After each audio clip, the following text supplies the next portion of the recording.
Hello, good morning. This is Kelsey from Kels Reads Things at Anna Porter Public Library in Gatlinburg, Tennessee. And I am here on this Thursday morning to finally discuss Loveboat Taipei, a coming-of-age young adult contemporary novel about a girl who is Asian American. She's 18 years old and her name is Ever Wong. Now, Ever is a talented dancer. She has a deep passion for dancing and at one point would like to have a career in dancing. And because she's 18, she's currently applying for all kinds of schools, including Tisch in New York City. She finds out that she gets in, however, she doesn't inform her parents because they are dead set on her becoming a doctor, as her father was when they lived in China. So Ever keeps her acceptance at first as a secret, but her parents later find out and she has to unfortunately decline that offer to attend this incredible art school and instead is sent away for the summer to a camp in Taiwan where the students have coined it Loveboat. There, Ever meets a lot of also Asian Americans such as herself.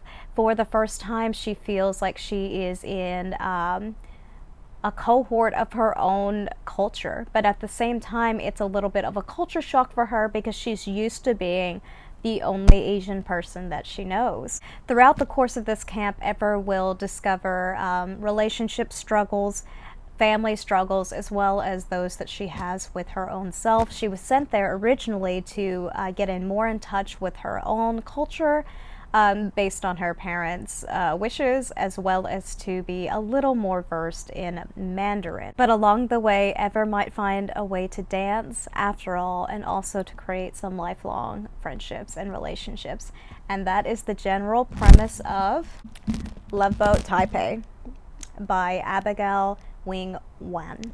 Overall, I gave this book a 3-star rating for a lot of things. For one, it took me a while to actually finish it because there were quite a few slower portions. The writing style wasn't exactly my favorite, though some of that can be explained based on English not being the author's first language, so I can at least applaud her for doing a relatively good job at writing in English. It wasn't bad for a debut, but it took a lot for me to finish the book and stay interested. I think it took me 2 or 3 weeks just to finish this book, and that is a little, that usually qualifies for a 3-star rating in my view. Some of the themes and triggers that readers should be aware of before they pick up this book include there is definitely topics of depression, definitely relationship abuse, general bad mental health, strained family dynamics. There are racial stereotypes that are touched on, as well as examples of cheating and even sexual harassment. And a few other heavy topics are mixed in, but I just like to go ahead and let my viewers know of the things that they should be aware of before they get started.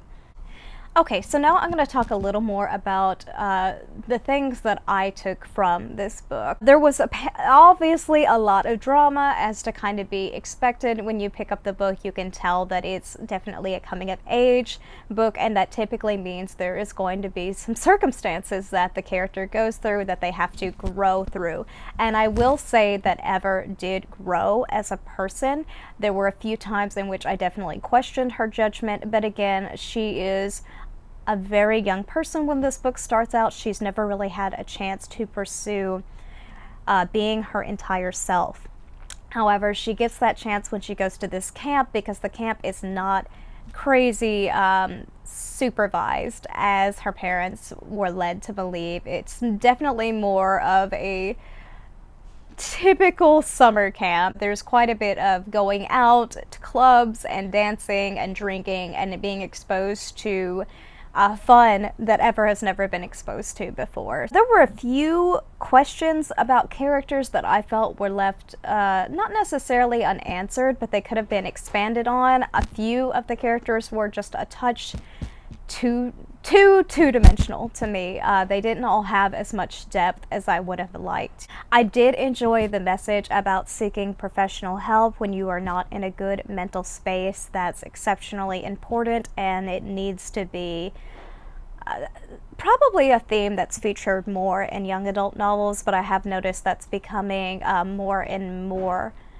common, so I am glad to see that. Ever's passion for her dancing was my favorite part of the book. I can relate. I also was a huge theater kid, and I love to dance. I was never good at it when I was in theater, but now that I'm 29 years old, I suddenly had the rhythm, so I could kind of relate to Ever in her love of her craft. I wanted to read this book not only because the cover is really pretty and the storyline was interesting, but I'm trying to add more and more diverse books to my reading list. I think it's very important, especially being a librarian. Now, it is not my job to tell my viewers what to read or listen to in terms of audiobooks, but I do recommend you expand your horizons. Asian stereotypes were touched on and kind of lightheartedly made fun of, and one message I did like was that you don't have to completely erase your culture to be who you are. I liked that Ever kind of went from feeling this extreme obligation to her family to extreme rebellion to kind of finding a happy medium. So that was actually really refreshing to read about. I came to realize a few of the intense struggles that Asian Americans face in the United States in terms of their culture, in terms of just how they are sometimes ostracized and treated.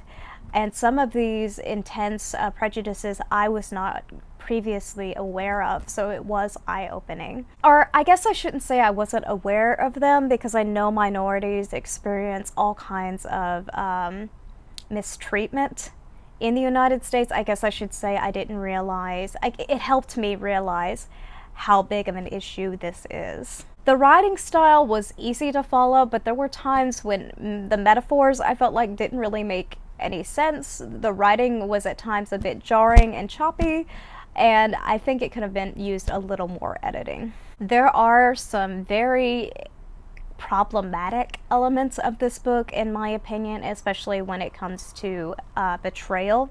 There are 2 or 3 betrayals in this book that I myself probably would have never been able to forgive, and I don't really like how well either one of them was handled. It's like they happened, they decided to just make up and forget about it and move on, and in reality, I personally would require a lot more from those individuals. There were lots of complicated family dynamics, of course, as I mentioned, and there was some complaints by Asian Americans and by Asians who have read this, particularly of misrepresentation of their culture. Apparently certain characters in the Chinese dialect were not typed correctly, so that is just something to be aware of. Overall, I gave this book a 3-star rating. It was it felt good to add a little more diversity to my reading list. However, it was not a favorite and probably not one I would pick up again. Alrighty, so that is my whole review of Loveboat Taipei. I hope you enjoyed this video today. I am currently still reading, gosh, what all am I reading? Clockwork Angel, which is part of, I was incorrect about this earlier, it's part of the Infernal Devices series, which is all part of the Shadowhunter world in Cassandra Clare's series.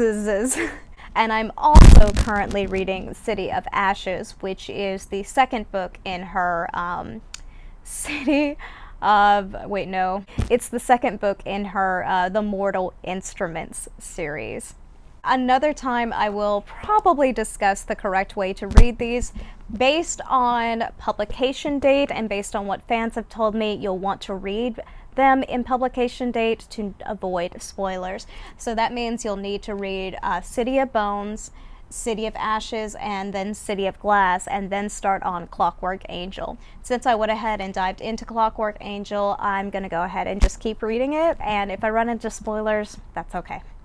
And of course, next week I will be doing a book review of The Invisible Life of Addie LaRue by V.A. Schwab. It was definitely one of my favorite reads so far of this year, and I cannot wait to tell you more about it.